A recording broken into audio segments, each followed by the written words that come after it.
Hello and welcome to Metal Slug Attack. Yes, I said attack. This is actually the sequel to Metal Slug Defense. And well, those who've actually already played this game notice that there's a massive difference between the two games. One of the things I've noticed is that units play a bigger role in the battle. Even the lowest tier of units can affect the outcome of the battle. That's one thing I've noticed. Another thing I've noticed is that, well, they give you a ton of medals. As you can see here, I have 765. I did have more, but I did spend it. But keep in mind that you have to spend more medals to, actually get something. It seems that unlocking units is completely randomized, but I'm sure you actually get some units from the campaign itself, which is right here. Attack. Another thing they added is build up. I'll get into this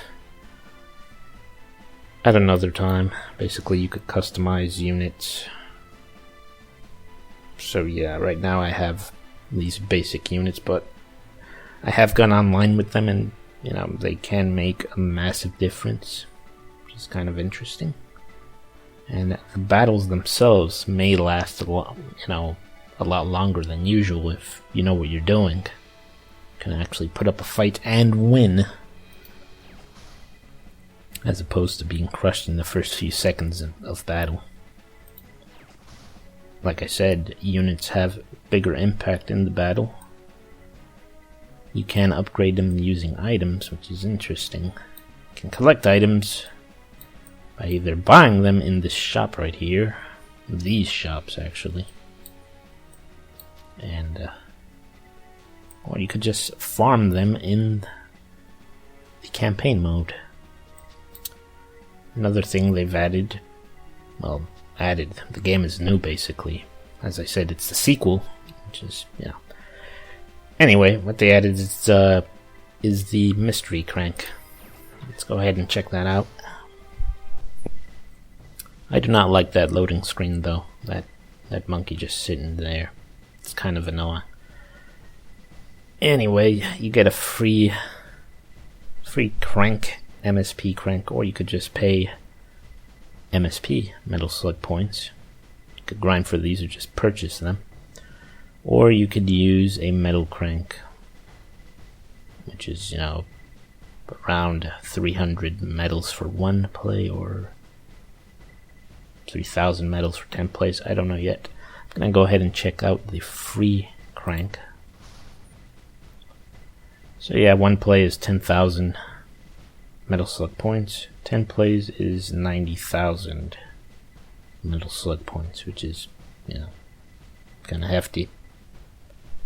In the beginning, these Metal Slug points are really difficult to come by, so it's probably better used,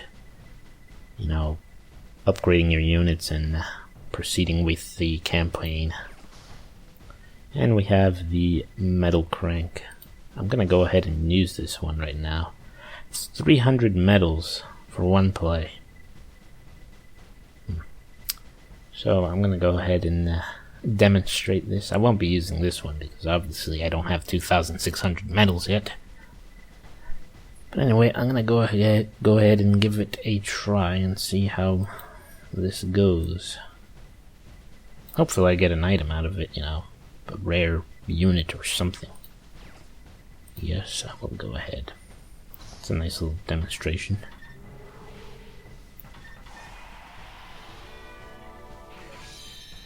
And I have a new unit, the T20B Melty Honey. New unit in this game. Well, to me. I only have a few units. But yeah, from there on, I could upgrade this thing and I could actually evolve it with Twill, upgraded stats, whatever. But yeah, I like the Melty Honey. It was worth it. Anyway, let's go ahead and check out battle. Thing about battles is that you have limited plays.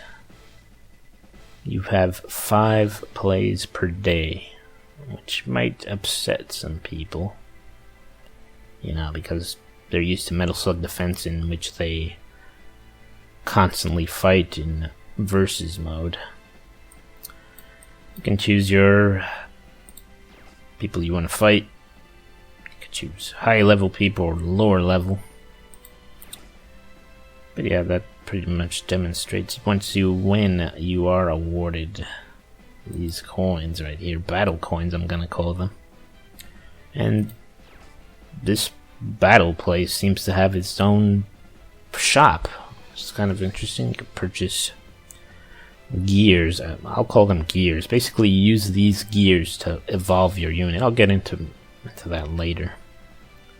But yeah, you can buy items. These items aren't food or anything. They're actually used in upgrading units. Which is kind of interesting. You could use a mouse to upgrade a tank, which I've already done so. A little bit weird, but yeah. Got your combat school, the shops, and I'm sure there's more stuff in here. I just haven't unlocked it. I'm still going through the campaign itself. Might be a while before we see something interesting in regards to this, or maybe it'll be quick. Who knows? Event mode, daily attack quest, all of the run-of-the-mill free-to-play stuff. It's gonna be interesting to see how this turns out. But yeah, that covers about, pretty much covers the basics of this game.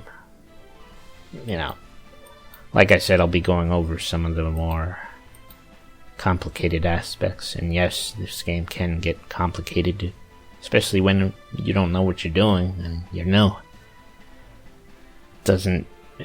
it does a fairly good job in explaining what you need to do, but it'll get a little bit confusing. But I'll go over some of this stuff. But for now, I'll see you guys later. Bye.